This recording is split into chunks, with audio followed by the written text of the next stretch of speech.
Hello, the John of the Kid of the Chelsea Fancast, my 2-minute fan bite of the home FA Cup fourth round tie versus Villa. Wow, we were very good. I thought we might be taken to the cleaners by this Villa side, who've been a revelation this season, but the first half in particular was the best we played all season.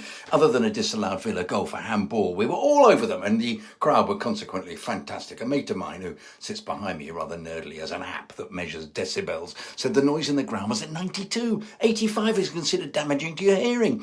This is what I've always said. If the football is good, the crowd will respond accordingly, and we were well noisy. As usual, our inability to put the ball into the net was the reason we didn't win this by 4, all of which we should have scored in the first half. Martinez, the Villa goalkeeper, had a worldie, as befits someone who won the World Cup last year. Without doubt, he kept them in it, saving from Madueke, Palmer, Madueke again after a brilliant Palmer run, point-blank shot. Palmer again. In fact, if Stone Cold Palmer had been clinical, it would have been all over.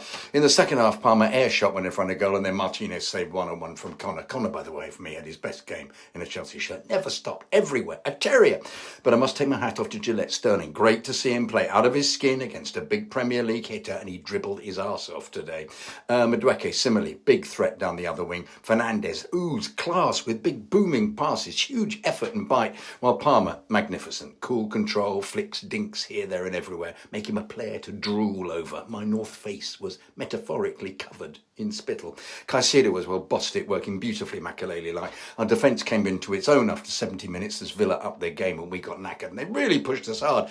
Alfie Gilchrist in at the last minute for Colwell, who was injured in the warm-up, was a great prospect. Kudos to Benoit Badiashile, who was due to play centre-half but moved over to left-back. Had a very sturdy game, as did all the defence, with Otiago a rock as always.